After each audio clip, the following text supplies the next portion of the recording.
हमारा अंतिम दिन है, फिर कहाँ आप और कहाँ हैं, मिले ना मिले हम हैं, ये स्थिति है। कोई ठीक नहीं है। फिर वो पार्टी भी यहाँ पे है, दूसरी वाली भी। खैर जो तो इसमें श्रवण कर रहे हैं हम लोग। क्या श्रवण कर रहे हैं?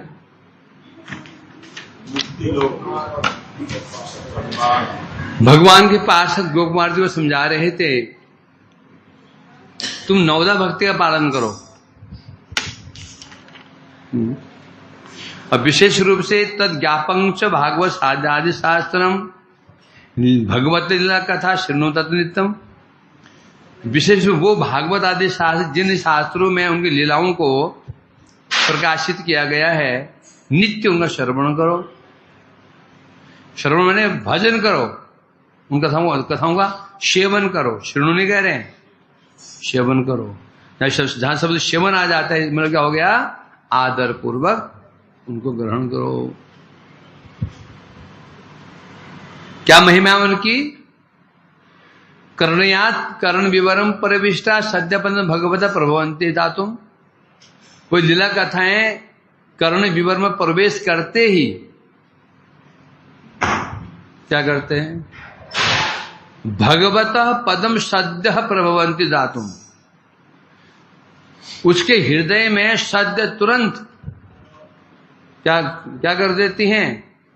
भगवत पदम, भगवान के पद को, पद मने धाम को, भगवान के धाम को प्राप्त करवा देती है। बस जहां धाम प्राप्त हुआ, भगवान का निवास करते हैं धाम में।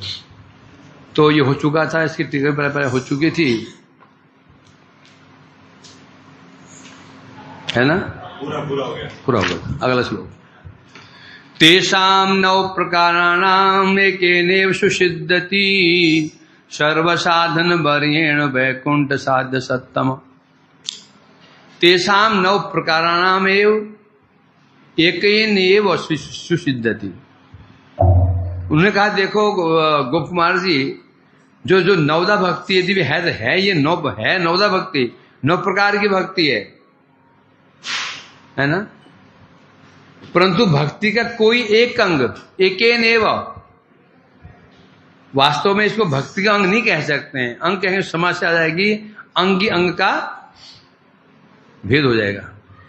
यदि हम कहें भक्ति के 9 अंग हैं तो सबको समस्या आ सकती है।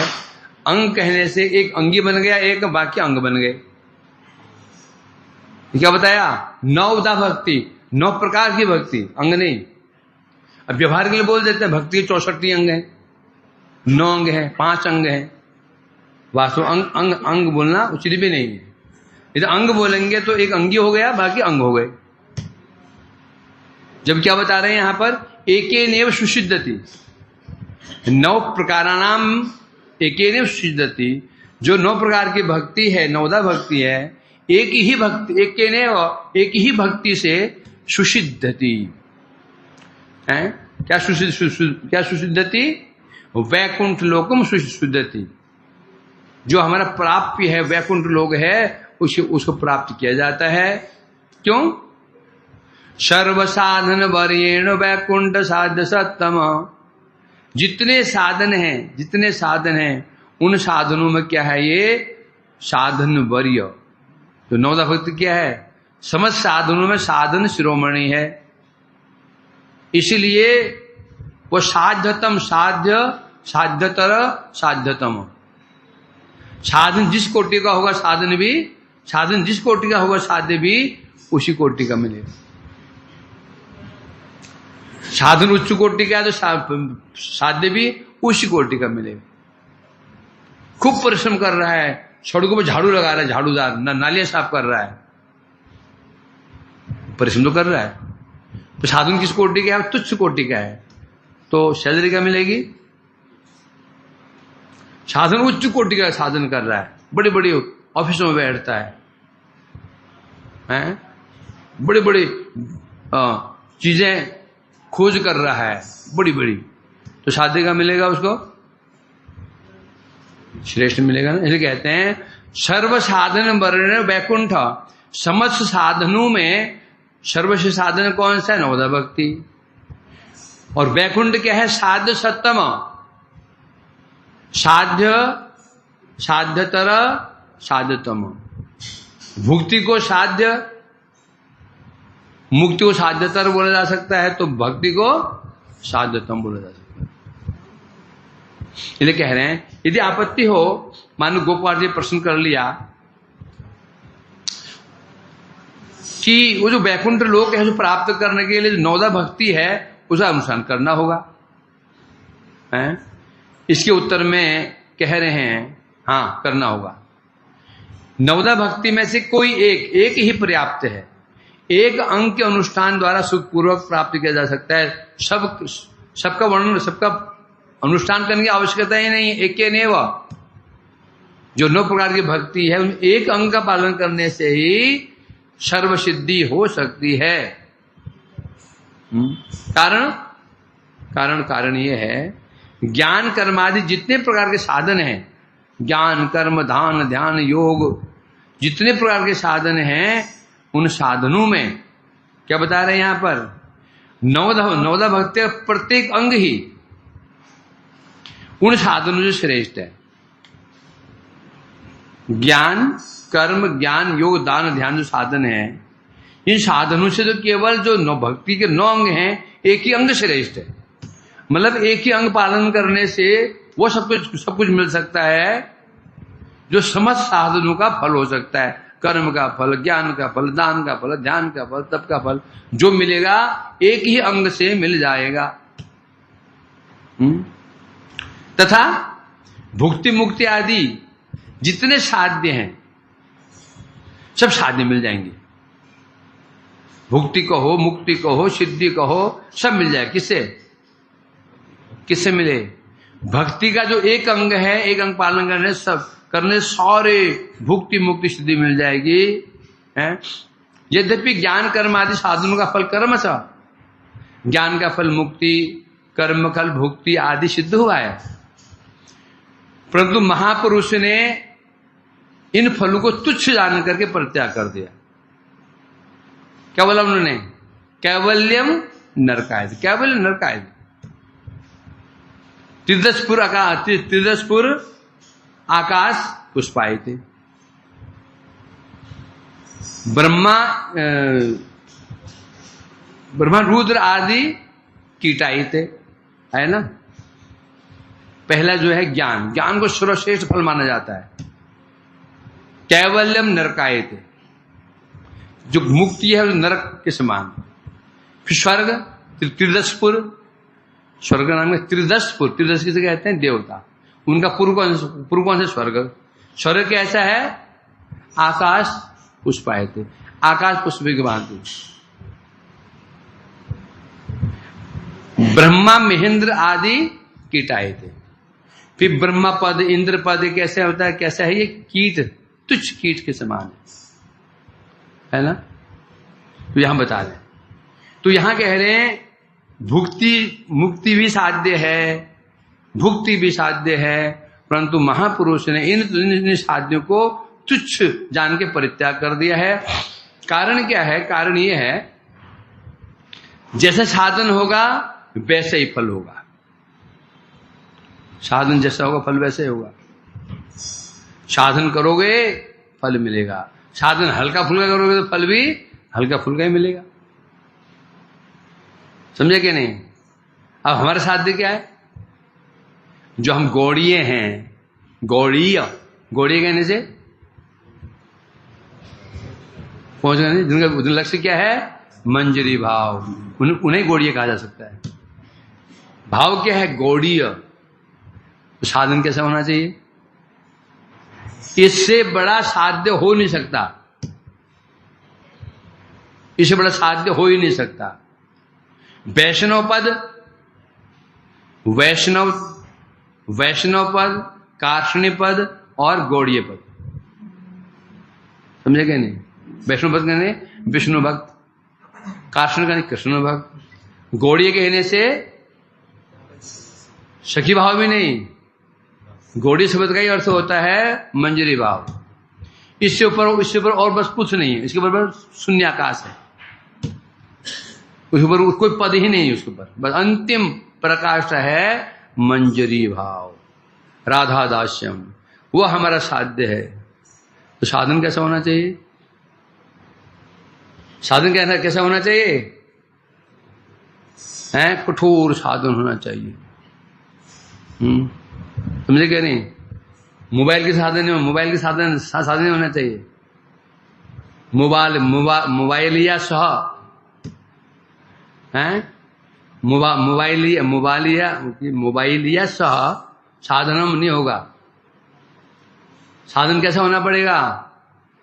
रघुनाथ दास गोस्वामी, जीव गोस्वामी, नरोत्तम ठाकुर, हमारे गुरुवर्ग कैसे साधन किया, तब मिलेगा वो। हैं? किसी बच्चे की इच्छा तो है मैं इंजीनियरिंग करूं, और तो उसे पढ़ाई कैसी करनी पड़ती है जानते हैं ये बैठे हैं लोग, हमारे जो बड़े बड़े बुद्धिजीवी हैं, कितना घंटा पढ़ते हैं पता करो इनको। और अब पता करो, अब तुम्हें तो पहले पद चाहिए था, रात में जगते थे, अब क्या चाहिए? कृष्ण प्रेम चाहिए। अब कितना जग रहे हो? हैं? इसलिए कह रहे हैं क्या साधन जैसा होगा फल भी वैसा ही होगा, अर्थात महान साधन का फल महान ही होता है। जैसे कि ब्रह्म पुराण में लिखा गया है, क्या लिखा गया है? दीक्षा मात्रेण कृष्णस्य नरा मोक्षं लभन्ति वै किं पुण्यर्ये सदा भक्त्या पूजयन्ति अच्युतं नरः मोक्षयति मोक्ष कृष्णस्तत् साठ्येनापि परा नित्यं ये स्मरन्ति जनार्दनं तेऽपि यान्त्यं तनु त्यक्त्वा विष्णुलोकम् अनामयम्। ये ब्रह्म पुराण है, ग्रंथ है, उसमें कह रहे हैं दीक्षा मात्र कृष्ण से मोक्ष लभन्ति है। यदि कोई व्यक्ति कृष्ण मंत्र में दीक्षा लेता है, दीक्षा ग्रहण करने मात्र से ये मोक्ष प्राप्त कर लेता है। अब दीक्षा लेकर के यदि पूजयंती अच्युतम न रहा, दीक्षा लेकर यदि कोई अच्युत की पूजा करे, उनकी सेवा करे, उसका फल क्या होगा? उसका फल क्या होगा? अनुमान लगा लो। तो दीक्षा लेने मात्र से जब मुक्ति प्राप्त हो जाती है, तो दीक्षा लेकर के भगवान की यदि पूजा करे, उसका फल क्या होगा? मोक्षति मोक्षम कृष्ण तत्, ये बता रहे मोक्षति इति मोक्ष कृष्ण, ये कृष्ण का विशेषण है। कृष्ण विशेषण क्या है? मोक्षति इति मोक्ष, जो मोक्ष देता है उसे कहते हैं कृष्णम। क्या बता रहे हैं? मोक्षति इति मोक्ष, जो मोक्ष देता है, जैसे धनुर्धरा, धनु है जिसके हाथ में, उसे कहते हैं धनु। नाम तो है नहीं इसमें, धनु। उसी प्रकार से कृष्ण को बता रहे हैं यहां पर मोक्षति इति मोक्ष कृष्ण तत्। तो यहां बताया जा रहा है, इस पर वही बता रहे हैं, आगे बता रहे हैं साठ्य नापि नरा नित्यम ये जनार्दनम, जो व्यक्ति नित्य काल साठ्येन शर्ता पूर्वक मतलब कपटता पूर्वक भी यदि कोई नित्य भगवान का नाम लेता है, नाम लेते जनार्दन का, तेप यांतिम तनु त्यक्त्वा, वे भी देह त्याग करके विष्णु लोकम अनामयम। यदि कोई शर्ता पूर्वक भी भगवान का नाम लेता है, शर्ता कहने से वंचना करने के लिए या कपटता पूर्वक नाम लेता है, तो वह भी क्या करता है? तनु त्यक्त्वा, तो तनु त्यक्त्वा अर्थ वही ले रहे हैं यहां पर, गुणमय देह को परित्याग कर देता है,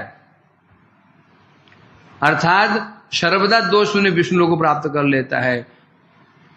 यदि भक्ति पूर्वक करे तो उसका फल क्या होगा? भक्ति पूर्वक करे उसका फल क्या होगा? जैसे शिशुपाल ने भगवान का नाम कैसे लिया? छठता से लिया ना, गाली बकते हुए नाम लिया उनका। ये कृष्ण कपटी है, ये कृष्ण ये धमकाना है, ये कृष्ण धमकाना है, ये कृष्ण ऐसा है, कृष्ण वैसा है, ये है कहा था ना। हिंदी नाम क्या था? छठता प्रोनाम लिया था। उसमें क्या हुआ? उसका गुणमय देह नष्ट हुआ। जय विजय नहीं मरे। जय विजय ने जो जय विजय को गुणमय देह प्राप्त हुआ था, वह देह नष्ट हुआ था। पीछे पढ़ा हम लोगों ने, समझे कि नहीं? जो गुणमय देह नष्ट हुआ था, न कि उनका अपना देह। क्या एग्जाम्पल दिया था? सोना। स्वर्ण में यदि कोई परत चढ़ जा, काली काली परत चढ़ जाती है, धूल की परत चढ़ जाती है, सोना काला हो जाता है, तो उसे आग में तपाओ तो आग क्या करता है? सोने को नष्ट नहीं करता, सोने को नहीं जलाता।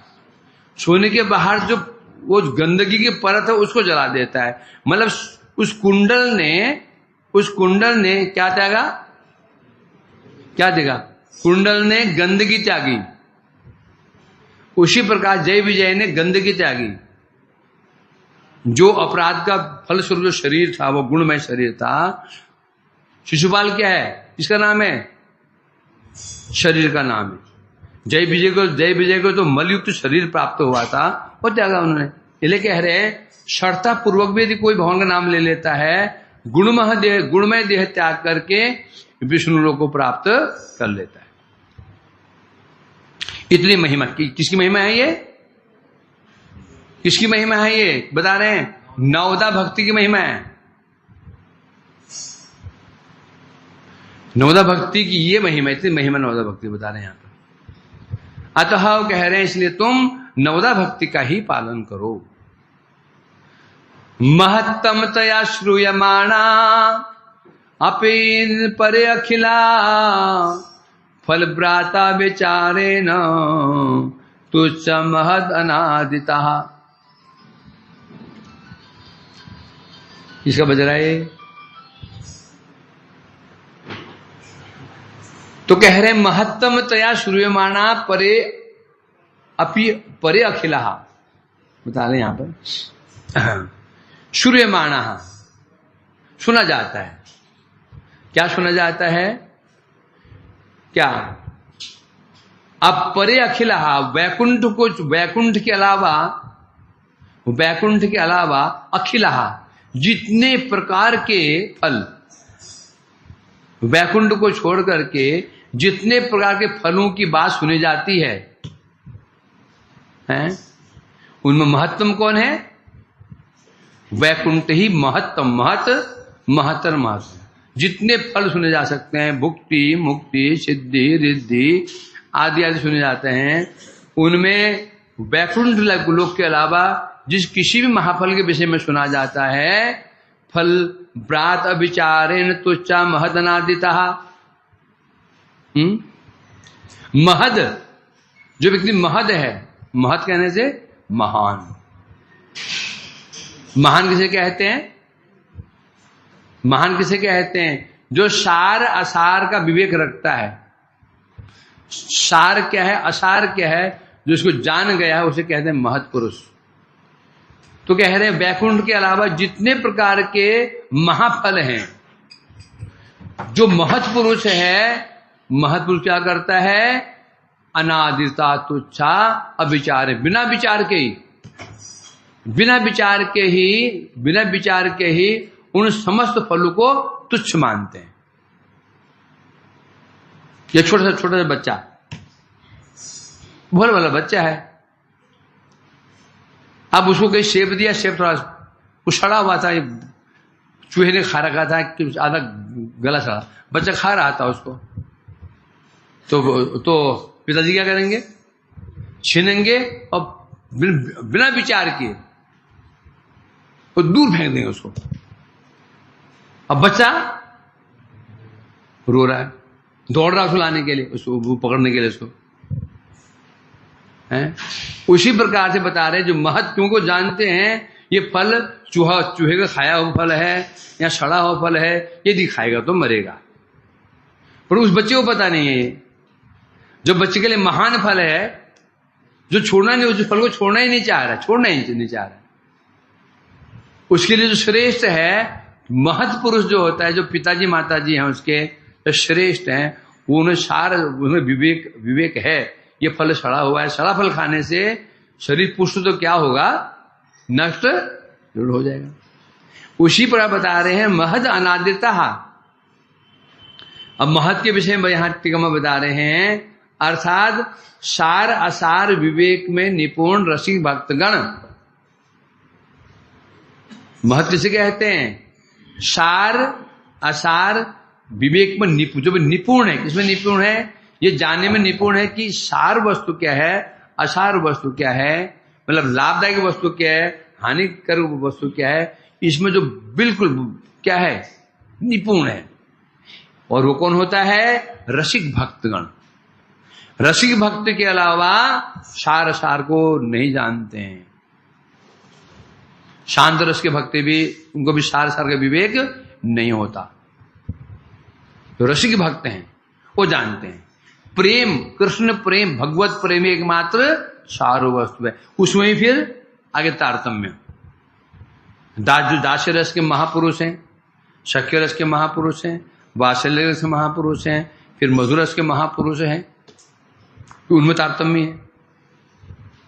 तो ऐसे जो महापुरुष होते हैं, वैकुंठ लोक के अलावा जितने प्रकार के साध्य, चाहे कितने लुभाव, साध्य कितने लुभावने क्यों ना हो,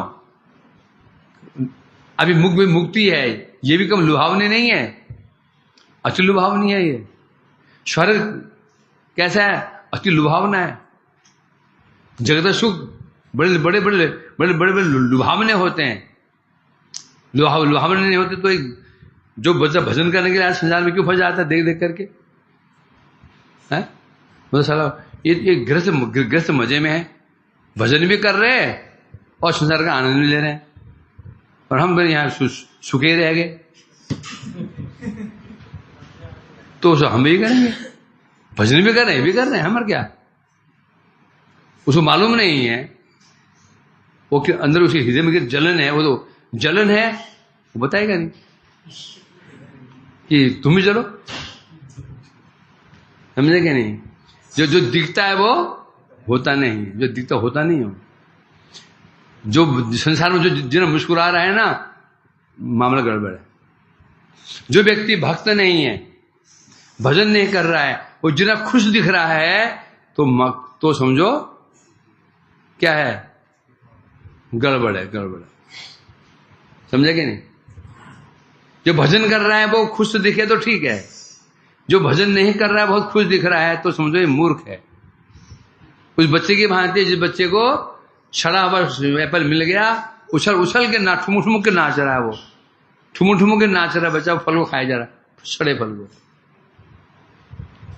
इसलिए कह रहे हैं यहां पर, तथापि तत्रसज्ञे सा भक्ति नौ विदान जसा संपादते विचित्रे तदरस माधुर लब्धे। तथापि तद रसज्ञ, तद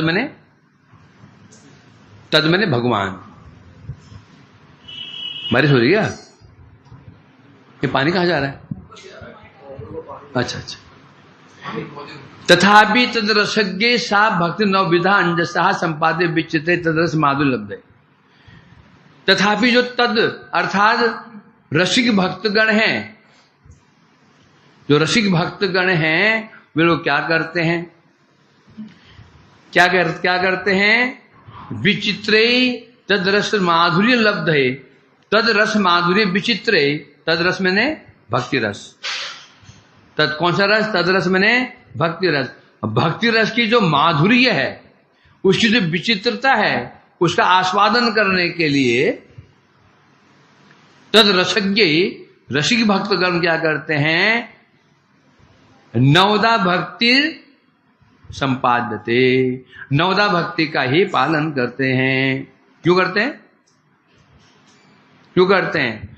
भक्ति रस माधुरी की जो विचित्रता, भक्ति रस माधुरी जो विचित्रता है, उसको आस्वादन करने के लिए रसिक व्यक्ति, जो रसिक भक्त है, वो किसका आश्रय ले लेता है?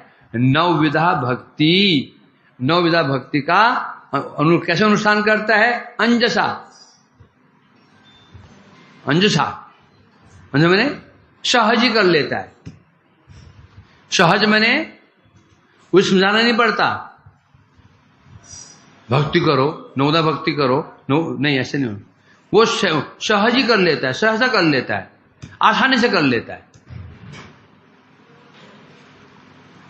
फिर उदाहरण स्वरूप, यदि किसी को लक्ष्य उसका हो गया, मुझे ये वस्तु प्राप्त करनी है, तो समझाना नहीं पड़ता। जैसे मैट्रिक तक बच्चे को क्या चाहिए? डंडा, है ना? पढ़ रहे बैठता है, जैसे पापा वहां हटे बंद करके खेलने चला जाता है। उसको जबरदस्ती लगाना पड़ता है पढ़ाई में। जैसी कॉलेज लाइफ होती है उसकी, अब अंजसा। अब उसको डंडे की जरूरत नहीं पड़ती, उसको बोलना नहीं पड़ता। बोलना पड़ता है उसको क्या? सहज ही बैठ जाता है। क्यों? अब जो लक्ष्य बन गया। मैट्रिक तो उसको लक्ष्य ही नहीं, उसे ये लक्ष्य है क्या? किसी प्रकार नजर से बच जाऊं, मम्मी पापा के खेलने में लग जाऊं, उसको लक्ष्य नहीं होता। उसी बता रहे हैं यहां पर, रसिक भक्त जिसका लक्ष्य हो गया। क्या लक्ष्य है? भक्ति रस माधुरी की विचित्रता का आस्वादन। जो भक्ति रस, जो कि माधुरी का जो विचित्रता है, उसका आस्वादन कि जिसको लक्ष्य बन गया है, तो वो नवदा भक्ति का अंजसा पालन करता है, अर्थात सुखपूर्वक। एक होता है हम पालन करते साधन को जबरदस्ती डर मार करके करते हैं, दूसरा सहजा सुखपूर्वक। जो बच्चा फिर जब कॉलेज चले जाते हैं, फिर वो अपने आप पढ़ते हैं, उनको ज्यादा समस्या नहीं होती। तो यहां से क्या क्या देखा जा रहा है? नवदा भक्ति की महिमा। ठीक है, मैं कह रहे हैं नवदा भक्ति के अंगों में से किसी भी एक अंग के द्वारा वैकुंठ प्राप्त हो जाता है। तो ये नवदा भक्ति की महिमा ये है, किसी भी एक, यानी कि नवदा भक्ति पालन सबका पालन करना होगा, कोई जरूरत नहीं है। किसी एक अंग का श्रवण ही ले लो या कीर्तन ही ले लो, एग्जाम्पल है, उदाहरण है ना। श्रवणे परीक्षित अभवत् व्यास की कीर्तने स्मरणे प्रहलाद तंद्री सेवने लक्ष्मी पृथु पूजने। फिर प्रहलाद स्मरणे अकुरस्व विबंधने कविपति दास से सख्य अर्जुन। फिर संबंधात विसृण्य, क्या बोला गया? हाँ। फिर सर्वस्व आत्मनिवेदने बलिर अभूत आपतिक कृष्ण है ना, आपतिक ऐसा परम, इसमें सब दे दिया। परीक्षित ने श्रवण से, व्यास की कीर्तने, स्मरणे प्रहलाद ने स्मरण के द्वारा, परीक्षित जी ने केवल श्रवण किया, कहीं वर्णन नहीं है, उन्हें भागवत पाठ किया हो, माला जप रहे हों, 7 दिन भागवत श्रवण किया, हो गया। व्यासिकी जी ने, सुखदेव ने केवल कीर्तन किया, भागवत पाठ किया। स्मरण प्रहलाद ने स्मरण किया। अंग्री सेवने, लक्ष्मी ने चरण सेवा की भगवान की। पृथु पूजने, पृथ्वी ने अर्चन किया, सिद्धि हो गई। कविपति दास्य, हनुमान जी ने दास्य भाव से, अर्जुन ने सख्य भाव से। सर्वस्व आत्मनिवेदन बलि ने सर्वस्व आत्मनिवेदन किया है। कृष्ण आपती ये शाम परम, तो परम पद प्राप्त कर लिया, कृष्ण को प्राप्त कर लिया, एक ही अंग से प्राप्त कर लिया है। तो इसलिए कह रहे हैं यहां पर, परंतु विचार करने की बात क्या है, जिनका भी ये नाम लिया गया है इनमें कोई सामान्य नहीं है। इसलिए भक्ति दो प्रकार की होती है। क्या? नवदा भक्ति, एकांग भक्ति और नवदा भक्ति। किसी ने केवल एक अंग पालन किया बस, जैसे परीक्षित, सुखदेव, प्रहलाद और लक्ष्मी जी, पृथु महाराज और हनुमान जी, अर्जुन जी और बलि आदि, इनमें कोई सामान्य नहीं है। और सर्वान और क्या, और हमारे अमरीश जी कौन है, उन्होंने सब अंग पालन किए, श्रवण किया, कीर्तन किया, स्मरण किया, पास सेवन किया, अर्चन, 9 के 9 पालन करते थे परीक्षित महाराज जी, अमरीश जी, सब अंग पालन करते, 9 भक्त पालन करते है ना। सवई मन कृष्ण पदार बिंदु और बचान से पूरा सब वर्णन आया है, कैसे उन दर्शन करते हैं, कैसे हाथों सेवा करते हैं, कैसे चरणों से उनके परिक्रमा करते हैं, मन से उनका स्मरण करते हैं, मुंह से कीर्तन करते हैं, है ना। अब इसमें विचार ये है, जिन एक अंग से पालन किया इनमें कोई सामान्य नहीं है, कोई सामान्य नहीं है। परीक्षित जी को सामान्य नहीं है, भगवान के जो गोदी में खेले हैं, भगवान जी ने उनको जीवन दान दिया है, परिकर ही मानो उनको परीक्षित जी। सुखदेव जी तो फिर श्रीयासु का, राधा जी के सुख है वो। तीसरे प्रहलाद स्मरण का, प्रहलाद जी कौन है, नरसिंह के नित्य भक्त हैं। लक्ष्मी अंग्री सेवन है, लक्ष्मी उनकी शक्ति है भगवान की। पृथु भगवान के अवतार हैं। अक्रूर जी भवन परिकर हैं। और कौन बचा, हनुमान जी, उनके हनुमान जी राम के नित्य भक्त हैं। अर्जुन नित्य सखा है। अब बलि का सीधा कोई संबंध तो नहीं है, परंतु बलि भगवान जो प्रहलाद जी के पौत्र हैं, प्रहलाद जी के पौत्र हैं, इसलिए जो बलि की भक्ति, कौन सी भक्ति है बलि की, है कौन सी भक्ति है, कौन सी है उनको, कृपा सिद्ध, इनकी भक्ति कृपा सिद्ध है। जिनको साधन नहीं किया, कहीं वर्णन नहीं किया बलि ने कोई साधन किया हो, बता ना भक्ति दो प्रकार के, क्या, नित्य सिद्ध और संप्राप्त सिद्ध। संप्राप्त सिद्ध दो प्रकार के, फिर साधन सिद्ध, कृपा सिद्ध। कृपा सिद्ध दो प्रकार के, फिर भक्त कृपा सिद्ध, भगवत कृपा सिद्ध। इसमें भगवत कृपा सिद्ध कौन है, उदाहरण दिया रसमय सिंधु में, द्विज पत्नियां। द्विज पत्नी का वर्णन नहीं, उन्होंने कोई साधन किया हो, पहले को वर्णन नहीं मिलता। बस यहां से जो मालिनी जाती थी, मथुरा में जाती थी, कृष्ण गुणगान करते करते कृष्ण से उनका प्रेम हो गया। वैरोचन और द्विज पत्नियों को कहा गया है क्या, कृष्ण कृपा सिद्ध। तो बलि का सीधा तो कोई संबंध नहीं है, बलि मुक्त तो नहीं है, परंतु प्रहलाद जी के पौत्र है, इस दृष्टिकोण से वो भी सामान्य नहीं है ना। इसलिए सामान्य साधक के लिए, जैसे जगत में नियम होते हैं, एक विशेष नियम होता है, एक सामान्य नियम होता है। सामान्य लोगों के लिए सामान्य नियम, विशेष लोगों के लिए विशेष नियम।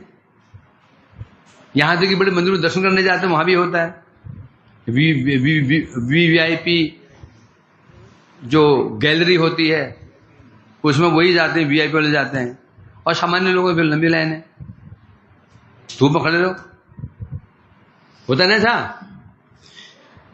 तो इसलिए यहां कह रहे हैं यहां पर, तो जिसकी ये इच्छा है, हाँ, तो एक अंग पालन करने से वैकुंठ लोक प्राप्त हो जाता है, तो सिद्ध हो गया भक्ति के जितने अंग हैं सब अंग परिपूर्ण हैं।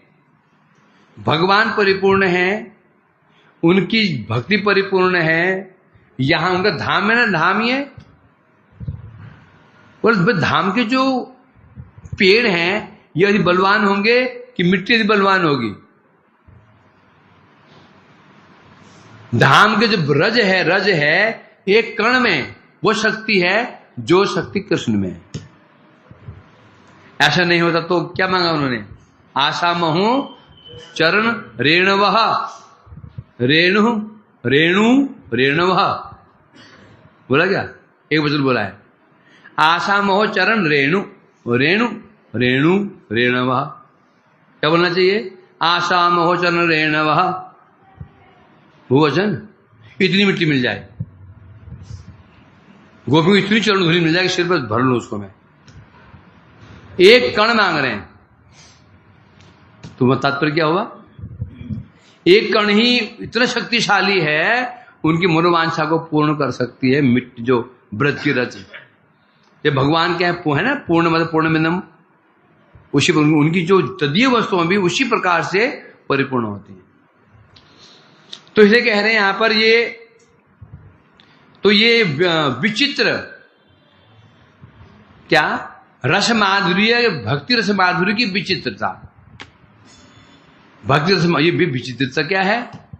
बोलते हैं श्रवण, कीर्तन, स्मरण आदि बहुत प्रकार के आस्वादन। भक्ति विचित्रता क्या है? क्या? श्रवण का आस्वादन, कीर्तन का आस्वादन, स्मरण का आस्वादन, ये सब विचित्रता है। जब निर्विशेष ब्रह्म का बस एक ही है, एक ही आस्वादन क्या है? केवल स्मरणम, ब्रह्म का स्मरण और नहीं।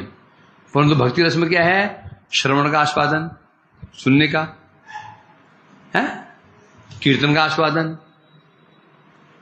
स्मरण का आस्वादन, आचमन का आस्वादन।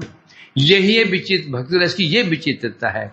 इन्हें बता रहे हैं यहां पर, यही भक्ति रस के आस्वादन में विशेषता है। और जिसके अंदर ये भक्ति रस विचित्रता का आस्वादन करने लालसा बढ़ जाती है, वह व्यक्ति ही नवदा भक्ति का आश्रय ग्रहण करता है और एक ही अंग पालन करने से उसको सिद्धि प्राप्त हो जाती है। तेषाम कस्मिंचित् एकस्मिन् श्रद्धयानुष्ठिते सती स्वयं आविर्भवेत् प्रेमा श्रीमत्कृष्ण पदाब्जयो। तेषाम, तेषाम मने उनमें से मने नवदा भक्ति में से। तेषाम कस्मिंचित् एक उनमें से एक, इनमें से एक, नवदा भक्ति में से एक, किसी भी एक, अस्मिन श्रद्धानुष्ठित सती, नवदा भक्ति में से किसी एक अंग को भी श्रद्धा पूर्वक अनुष्ठित यदि सती, यदि उसका अनुष्ठान हो जाता है, नवदा भक्ति में से एक अंग का भी अनुष्ठान हो जाता है, परंतु कैसे? श्रद्धया। अनुष्ठान बड़ी बात नहीं है, बड़ी बात है अनुष्ठान कैसे हो रहा है। साधु संग बड़ी बात नहीं है, साधु संग कैसे हो रहा है। कीर्तन बड़ी बात नहीं है, कीर्तन कैसे हो रहा है, श्रवण कैसे हो रहा है, सब विषय में कैसे हो रहा है ना। कोई भी कार्य करने के लिए योग्यता चाहिए, है ना, चाहे वो जड़ कार्य हो चित्त कार्य हो, योग्यता चाहिए। जड़ रूप, जड़ रस, जड़ गंध, जड़ शब्द, जड़ स्पर्श, ये 5 रस जगत में है। 5 आस्वादन करने के लिए योग्यता चाहिए, है कि नहीं। जड़ीय रूप का दर्शन करना हो तो क्या योग्यता चाहिए? हैं? क्या होना चाहिए? जड़ इंद्रिय रूप का दर्शन करना हो तो क्या होना चाहिए? बोलो। हैं? क्या होना चाहिए बताओ? वृत्ति होनी चाहिए। यदि आप दर्शन करने जा रहे हो हिल स्टेशन पे, आपके अंदर उत्कंठा होनी चाहिए दर्शन करने की। जबरदस्ती चले गए तो नहीं होगा। दोस्तों ने कहा चलो, चल पड़े, वहां जाकर होटल में आराम सो गए। बोला चलो ठंडी ठंडी हवा आ रही, खिड़की खोल दो, मजे में सोते रहो। कहां गए थे जी? हम तो शिमला गए थे जी। शिमला गए? नहीं, क्यों नहीं गया? योग्यता नहीं थी। क्या योग्यता? प्रवृत्ति होनी चाहिए, है ना। रस आस्वादन कौन करेगा? कौन करेगा रस आस्वादन? कौन करेगा? हैं? क्या होना चाहिए, क्या होनी चाहिए आस्वादन करने के लिए? वृत्ति होनी चाहिए।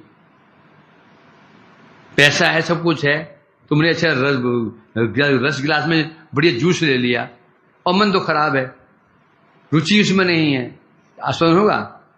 इसलिए कह रहे हैं यहां पर श्रद्धा, जड़ वस्तु को भोग करने के लिए भी श्रद्धा होनी चाहिए, तो आपको आनंद आएगा। यदि आपको श्रद्धा नहीं है, छप्पन भोग सामने पड़ा है, उसके प्रति आपकी रुचि ही नहीं है, तो क्या होगा?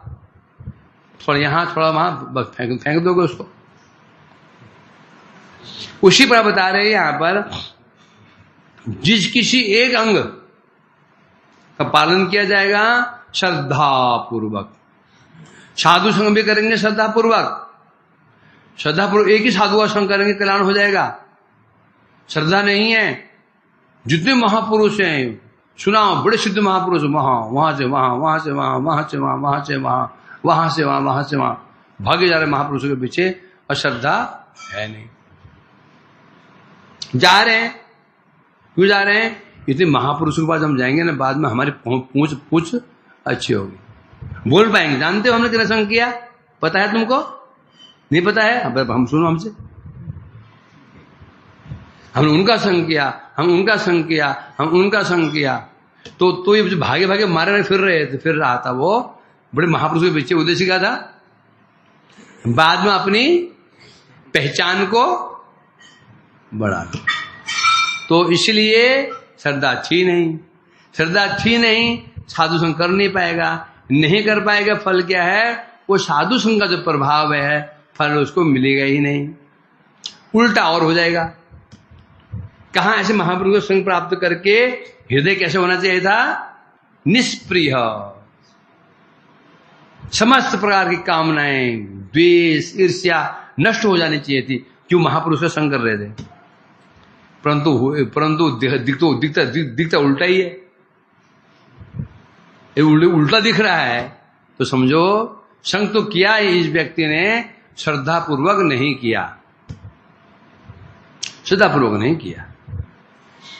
तो इसलिए श्रद्धया अनुष्ठित यदि सती, यदि भक्ति का एक ही अंग, श्रवण ही, कीर्तन ही, स्मरण ही, पाद सेवन ही, अर्चन ही, कोई भी एक अंग ही पालन किया जाए श्रद्धा पूर्वक, स्वयं आविर्भवेत प्रेमा, क्या होगा? क्या होगा?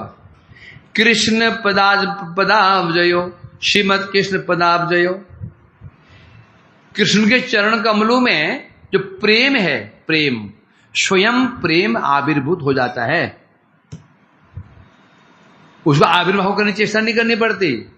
श्रद्धा पूर्वक हम कोई एक अंग पालन करते हैं भक्ति का श्रद्धा पूर्वक, तो कृष्ण के चरणों में प्रेम स्वतः हृदय में विराजमान हो जाता है। जब प्रेम आगे विराजमान, तो भगवान किसके भूखे हैं?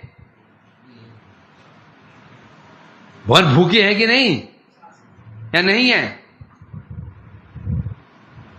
हैं योगेश? भगवान भूखे हैं, पेटू हैं, उन्हें पेट ही नहीं भरता। किसके? इतने भक्त भगवान के हैं, तो भी लालच गया नहीं उनका। कहीं भक्त दिख जाए बस उसे पीछे उसे पीछे पड़ जाते हैं। अर्थात भगवान पेटू है। किसके पेटू हैं? प्रेम के भूखे भगवान। ले कह रहे हैं यहां पर, तो ऐसे जब जहां पर कृष्ण प्रेम आ जाएगा, भगवान को लोभ आ जाएगा।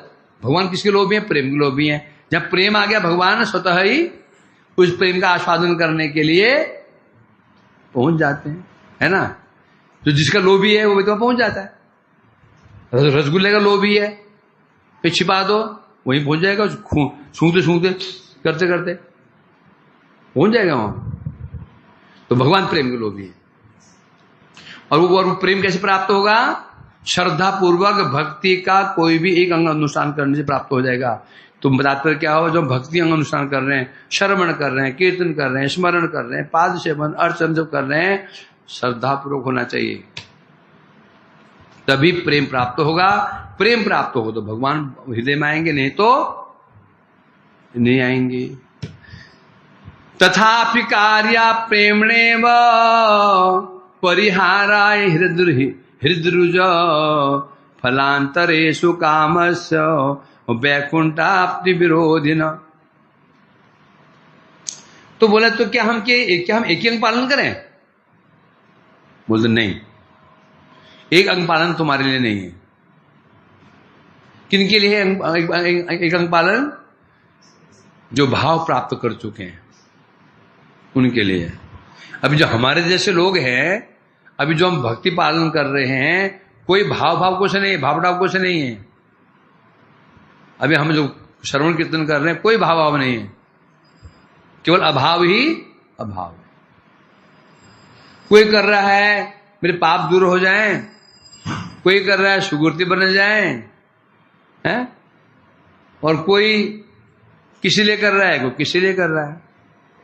इसलिए बता रहे हैं तथापि कार्य प्रेमणे परिहाराय हृदय रुज, परिहारा हृदय रुज, रुज बने रोग, हृदय को रोग को दूर करने के लिए, हृदय को रोग को दूर करने, यद्यपि एक अंग से ही काम हो जाएगा, तथापि हृदय का जो रोग लगा हुआ है उस रोग को दूर करने के लिए क्या करना पड़ेगा? क्या करना पड़ेगा बता रहे? क्या? नवदा भक्ति का अनुष्ठान करना पड़ेगा। वो भी कैसे? प्रेम सहित करना पड़ेगा। जिसको ये लगता है नहीं जी हमारा हृदय रोग चला गया, हमें कोई अनर्थ नहीं है, अपराध नष्ट हो चुके हैं, संबंध ज्ञान हो चुका, तो अलग बात है। जो लग रहा है मेरे अंदर बहुत अभी अनर्थ है, अपराध हैं, कामनाएं वासनाएं, हृदय रोग है, उस नवदा भक्ति पालन करना होगा। क्यों? क्योंकि फलांतरेषु कामस्य वैकुंठ आपति विरोधिन, वैकुंठ आपति विरोधिन, वैकुंठ प्राप्ति में विरोधी है। क्या विरोधी है? फलांतर। फलांतर कहने से भक्ति फल को छोड़कर जितने फल हैं, भुक्ति मुक्ति सिद्धि जितने फल हैं, ये सब क्या हैं? फलांतरेषु कामस्य, सिद्धि कामना, मुक्ति कामना और भुक्ति की जितनी कामनाएं हैं विरोधी हैं। किस विरोधी हैं? वैकुंठ आपति, वैकुंठ प्राप्त करने विरोधी हैं। जब अर्थात जो कामनाएं हैं विरोधी हैं, तो जिसके हृदय में कामनाएं भरी हुई हैं उसके लिए एक अंग भक्ति, उसे क्या करना चाहिए? वो समस्त भक्ति अंग पालन करने चाहिए। सीधी सी बात है, उसको साधन भक्ति अवलंबन करना चाहिए। जिसने एक अंग पालन कर रहा है तो वो कम से कम कौन सा भक्त है? भाव भक्त है। परीक्षित जी से आरंभ करके नीचे तक सब कौन भक्त हैं? ये कम से भाव भक्त हैं। परीक्षित जी, सुखदेव जी, उसके प्रहलाद जी, अक्रूर जी और हनुमान जी, अर्जुन जी, लक्ष्मी और नीचे कौन? अम्बरीश जी और बलि, कम से कम भाव प्राप्त भक्त हैं। उनसे कोई नीचे कोई नहीं है, इसलिए इनका एक से हो जाएगा। परंतु हमारे जैसे जिनके हृदय अनर्थों से भरा हुआ है ना, जगह ही नहीं भरने, इतना हृदय भरा हुआ कि बस और जगह ही नहीं है, तो भी भरे जा रहे हैं उसमें, डंडे ठूस के भरे जा रहे हैं। समझे क्या नहीं? बगल में एक और पॉट ले रखा है हृदय के बगल में, उसमें एक्स्ट्रा उसमें भरे जा रहे हैं, एक्स्ट्रा वाले में। तो इसलिए कहते हैं, तो ऐसे व्यक्ति को क्या करना चाहिए? नवदा भक्ति पालन करना चाहिए। टीका में कह रहे हैं, यद्यपि एक ही अंग पर्याप्त है प्रेम प्राप्त करने के लिए, परंतु होने पर भी नवदा भक्ति का प्रेम सहित अनुष्ठान करना क्यों कर्तव्य है? जागतिक कामनाएं, जागतिक कामना कहने से इस संसार से आरंभ करके ब्रह्मपद, जितनी कामनाएं हैं वैकुंठ प्राप्ति की विरोधी हैं। वैकुंठ प्राप्ति नहीं हो पाएगी जब तक कामना हृदय में बैठी हुई हैं। इसलिए उनको दूर करने के लिए हमें क्या करना पड़ेगा? नवदा भक्ति पालन करना पड़ेगा। कारण क्या है? कारण यह है, प्रेम स्वभावत ही किसी फल के अनुसंधान से रहित सुख रूप होता है। जो वास्तव में प्रेम कैसा होता है? स्वभावत ही। प्रेम की क्या विशेषता होती है? प्रेम का स्वाभाविक फल स्वभाव ये है कि बस क्या उसमें केवल एक ही वस्तु क्या भाव रहती, क्या रहता है? क्या समस्त प्रकार के जो फल है सुख है वो जो रहित होता है। कृष्ण प्रेम समस्त प्रकार के सुखों से रहित होता है। उसमें बल एक ही कामना होती है, क्या? कृष्ण प्रतिवांछा, कृष्ण इंद्रिय प्रतिवांछा प्रेम का लक्षण है। कृष्ण इंद्रिय प्रतिवांछा ये प्रेम का लक्षण है, स्वभाव है।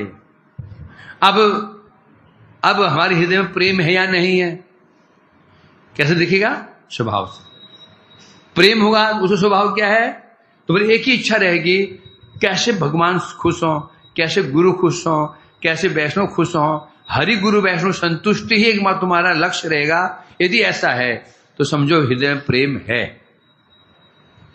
यदि भाव हृदय में ये भाव छिपा हुआ है, हमें कैसे सुख प्राप्त हो, हमें कैसे आनंद प्राप्त हो, तो प्रेम नहीं। सुप्रीम स्वभाव है, बता रहे हैं।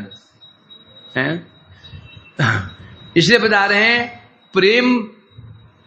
हाँ, जब हृदय प्रेम उत्पन्न हो जाता है, प्रेम प्राप्त होते ही जितनी प्रकार की क्या वैकुंठ प्राप्ति की विरोधी अभिलाषाएं हैं वो नष्ट हो जाती हैं जब हृदय प्रेम आ जाता है।